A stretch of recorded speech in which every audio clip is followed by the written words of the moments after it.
Hi everyone, welcome back to my channel. আজ আমি আপনাদের জন্য একদম রেস্টুরেন্টের মতো creamy white sauce pasta recipe নিয়ে এসেছি। রেস্টুরেন্টের মতো একদম ক্রিমি পারফেক্ট হোয়াইট সস কিভাবে ঘরে তৈরি করা হয় সেটা দেখিয়ে দিব। তো চলুন বন্ধুরা, দেরি না করে দেখে নেওয়া যাক আজকের এই হোয়াইট সস পাস্তা রেসিপিটি। হোয়াইট সস পাস্তা তৈরি করার জন্য পাস্তাটাকে আগে বয়েল করে নিতে হবে। এখানে আমি গ্যাসের ফ্লেম জ্বালিয়ে একটা প্যানে বেশ কিছুটা জল বসিয়ে দিয়েছি। জলটাকে ভালো করে গরম করে নেব। জলটা গরম হয়ে গেলে এর মধ্যে দিয়ে দিব অল্প পরিমাণ নুন আর দিয়ে দিব 1 টিস্পুন পরিমাণ তেল। তেলটা এর জন্য দেওয়া হয় যাতে পাস্তাটা একটার সাথে একটা লেগে না যায়। এখন জলটাকে ভালো করে ফুটিয়ে নিব। সো দেখুন বন্ধুরা, জলটা ভালো করে বয়েল এসে গেছে। অবশ্যই জলটা ভালো করে গরম করেই তারপর পাস্তাটা দিবেন, ঠান্ডা জলে কিন্তু পাস্তা দিবেন না। আমি এখানে ম্যাকারনিটা ইউজ করছি, আপনারা যে কোনো পাস্তা ইউজ করতে পারেন। আমি এখানে 1 কাপ আর অর্ধেক কাপ পাস্তা দিয়ে দিব। সো দেখুন বন্ধুরা, পাস্তা দিয়ে দিয়েছি। এখন ভালো করে নেড়ে চেড়ে পাস্তাটাকে বয়েল করে নেব। প্রায় 10 মিনিট লাগবে পাস্তাটা বয়েল হতে। 10 মিনিট পর ফিরে আসছি। সো দেখুন বন্ধুরা, 10 মিনিট হয়ে গেছে। পাস্তাটা কিন্তু খুব সুন্দর করে বয়েল হয়ে গেছে। কিভাবে বুঝবেন যে পাস্তাটা বয়েল হয়েছে? এখানে একটা স্পুনে তুলে নাইফের সাহায্যে কেটে দেখবেন। যদি দেখেন খুব ভালোভাবে কেটে যাচ্ছে, তার মানে পাস্তাটা আমার বয়েল হয়ে গেছে। এখন গ্যাসের ফ্লেমটা বন্ধ করে পাস্তাটাকে একটা স্ট্রেনারে ঢেলে রেখে দেব যাতে জলটা পুরোপুরি ভাবে বেরিয়ে যায়। অনেকেই পাস্তাটা বয়েল করার পর ঠান্ডা জল দিয়ে দেয় যাতে ওভারকুক না হয়। সেটা কিন্তু করবেন না, নইলে পাস্তার টেস্টটা চলে যাবে। এখন যাচ্ছি পরের স্টেপে। হোয়াইট সসটা আগে তৈরি করে নিতে হবে। এখানে আমি একটা প্যান বসিয়ে দিয়েছি। এর মধ্যে দিয়ে দিলাম 1 টেবিলস্পুন পরিমাণ বাটার। বাটারটাকে ভালো করে মেল্ট করে তারপর এর মধ্যে দিয়ে দিব 1 টেবিলস্পুন পরিমাণ ময়দা। ময়দাটাকে বাটারের সাথে ভালো করে রোস্ট করে নিতে হবে। যতক্ষণ না ময়দাটার হালকা কালার চেঞ্জ হচ্ছে ততক্ষণ অবধি ময়দাটাকে এইভাবে রোস্ট করবেন। আর ময়দাটা রোস্ট করার সময় কিন্তু গ্যাসের ফ্লেমটা মিডিয়ামে রেখে রোস্ট করবেন, হাই ফ্লেমে করবেন না, নইলে কিন্তু পুড়ে যেতে পারে। তো দেখুন বন্ধুরা, ময়দাটা আমার রোস্ট করে নেওয়া হয়ে গেছে। এখন এর মধ্যে দিব দুধ। এখানে আমি 1 কাপ পরিমাণ দুধ নিয়েছি। আগে অল্প করে দিয়ে ভালো করে ময়দার সাথে মিক্স করে নেব। সো দেখুন বন্ধুরা, ভালো করে মিক্স করে নিয়েছি ময়দাটাকে দুধের সাথে। এখন বাকি দুধটুকু দিয়ে দিব। দুধটা দেওয়ার সময় এইভাবে অনবরত নাড়তে থাকবেন, নইলে কিন্তু দলা পাকিয়ে যেতে পারে। সো দেখুন বন্ধুরা, দুধের সাথে ময়দাটাকে ভালো করে মিক্স করে নিয়েছি আর ঘন হয়ে গেছে বেশ।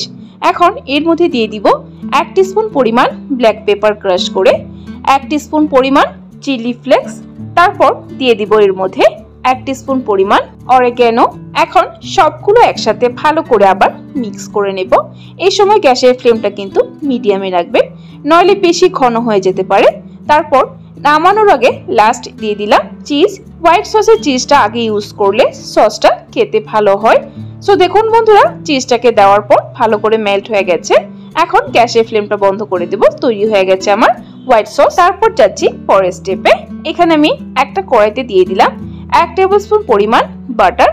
বাটারটাকে মেল্ট করে নিয়ে তারপর এর মধ্যে দিয়ে দিলাম অল্প কুচিয়ে নেওয়া আদা।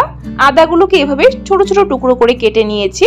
আর আপনারা যদি রসুন খেতে চান, এখানে রসুনও এইভাবে ছোট ছোট টুকরো করে আদার সাথে কেটে দিয়ে দিতে পারেন। আদাটাকে একটু সময় নেড়ে চেড়ে তারপর এর মধ্যে দিয়ে দিব কিছু ভেজিটেবলস। এখানে আমি নিয়েছি গাজর আর ক্যাপসিকাম। গাজর আর ক্যাপসিকামটাকে 2 থেকে 3 মিনিট সময় বাটারের সাথে একটু সটে করে নেব। তারপর এর মধ্যে দিয়ে দিব সেদ্ধ করে রাখা ম্যাকারনি। ম্যাকারনিটাকে দিয়ে ভালো করে একটু মিক্স করে নেব। তারপর এর মধ্যে দিয়ে দিব 1/2 টিস্পুন পরিমাণ ব্ল্যাক পেপার ক্রাশ করে, 1 টিস্পুন পরিমাণ চিলি ফ্লেক্স আর দিয়ে দিলাম 1 টিস্পুন পরিমাণ অরিগ্যানো।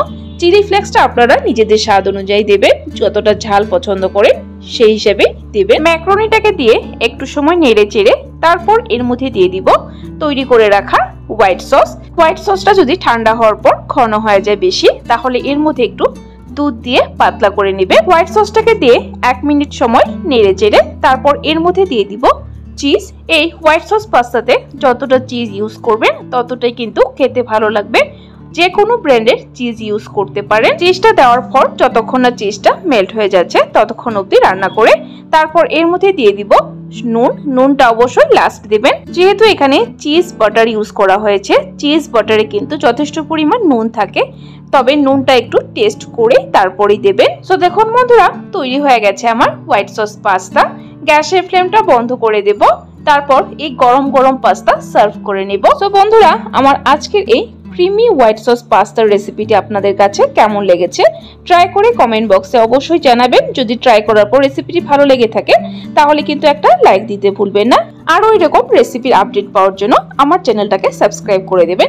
সাবস্ক্রাইব করে পাশে থাকা বেল আইকনটা ক্লিক করে অল করে দেবেন, তাহলে আমার চ্যানেলে যখনই কোনো নতুন রেসিপি আসবে নোটিফিকেশন আপনাদের কাছে পৌঁছে যাবে। ভিডিওটি দেখার জন্য অসংখ্য ধন্যবাদ। ভালো থাকবেন, সুস্থ থাকবেন।